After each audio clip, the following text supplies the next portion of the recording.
In this video, I'm going to be going over Marblehead's real estate market and a few pros and cons you should know if you're considering moving to Marblehead.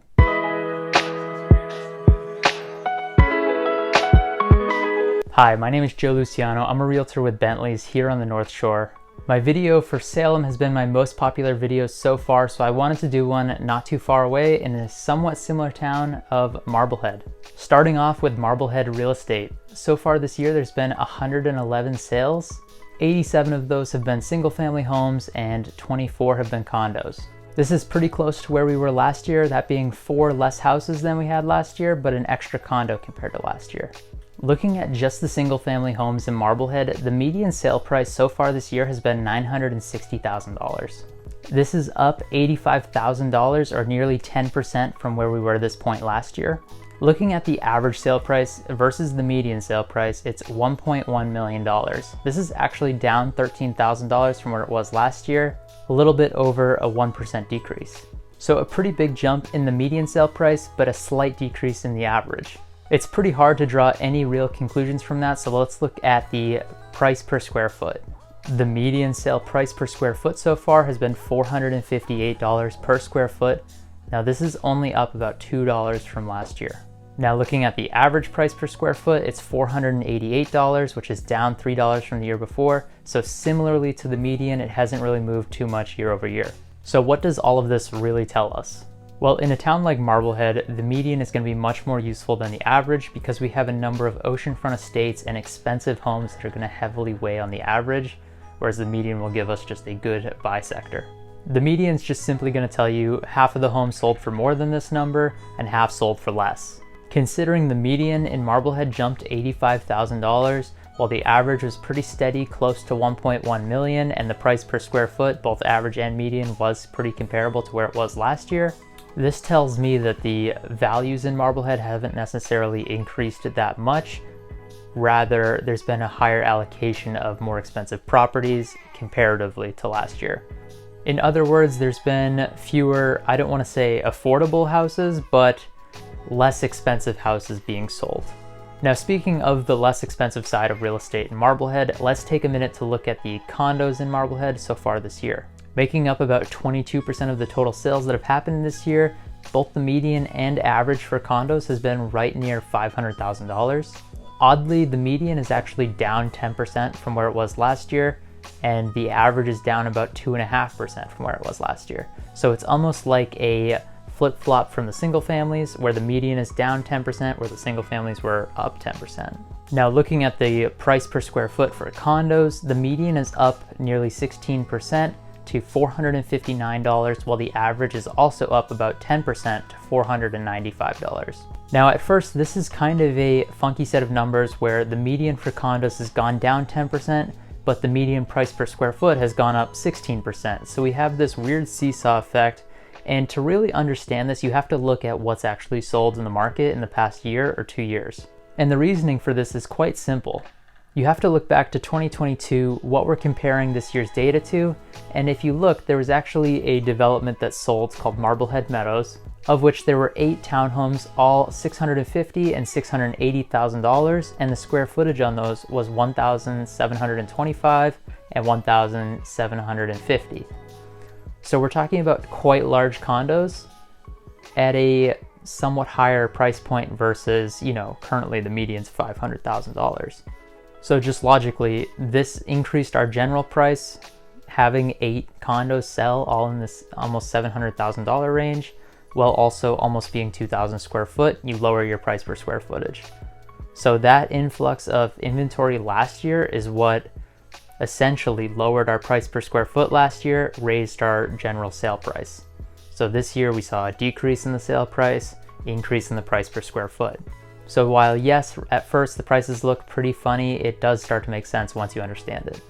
And so for this year, it's been much more normal where we're seeing a lot of smaller units come on compared to those 1,700 square foot condos, which are carrying, a pretty typical price point in the $400,000 to $500,000 range for that size.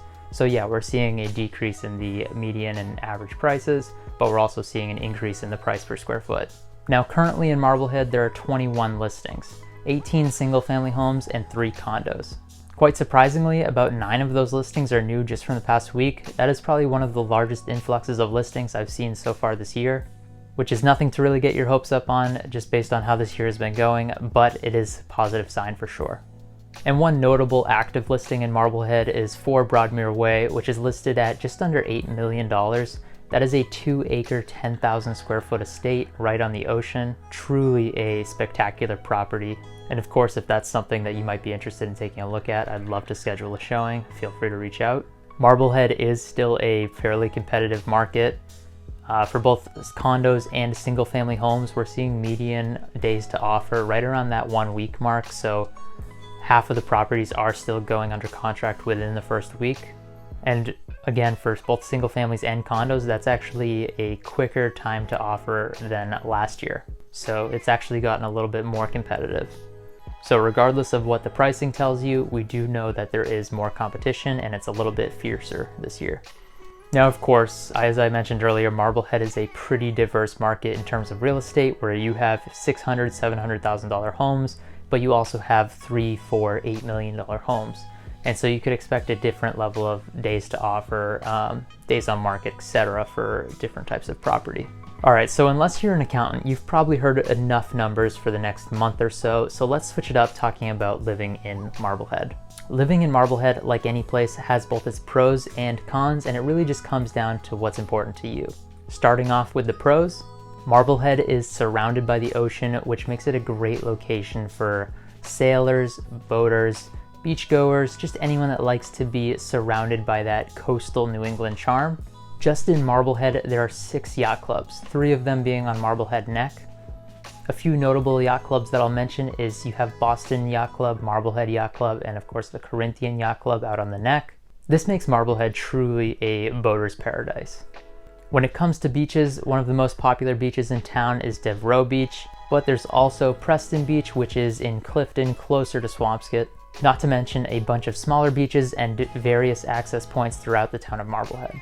Right in tune with talking about the beaches in Marblehead, there's also a number of parks in Marblehead. On Marblehead Neck, there's Chandler Hovey Park and Castle Rock Park, both of which are small parks with big ocean views. Also on Marblehead Neck is the Marblehead Neck Wildlife Sanctuary, which is run by the Mass Audubon. Something great about Marblehead Neck in particular is that there are really great views on clear days of Boston and the city skyline. Off of the Neck, but still in Marblehead, you have Fort Sewell, formerly a military reservation dating back to 1644. There's of course great history in Marblehead, being right next to Salem and also being once part of Salem.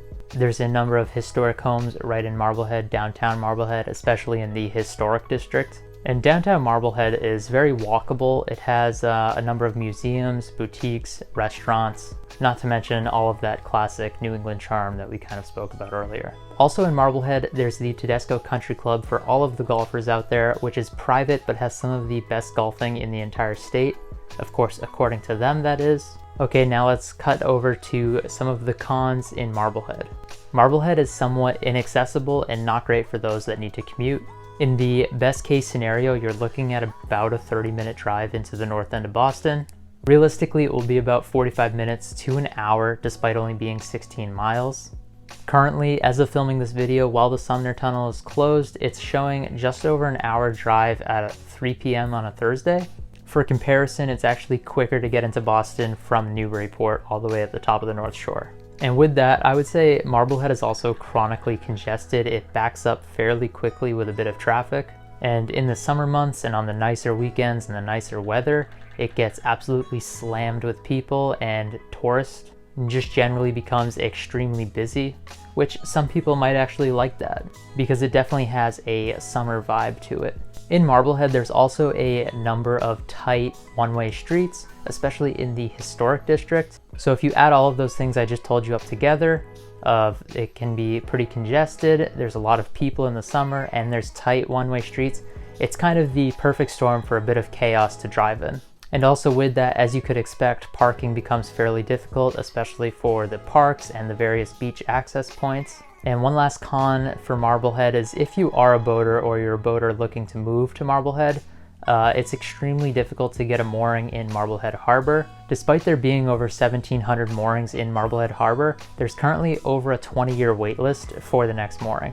Your best bet will probably be in nearby Salem. If you've enjoyed the video, a like would be greatly appreciated. Be sure to subscribe to the channel as I plan to cover much more of the towns in the North Shore. I post new videos on most Fridays. Follow me on Instagram at joes.homes. All of my links and contact info can be found in the description below. If you're in the market to buy or sell a home in Marblehead or the North Shore, don't hesitate to reach out. I'd love to help. But until then, thank you so much for watching. Enjoy these drone shots of Marblehead to close out the video.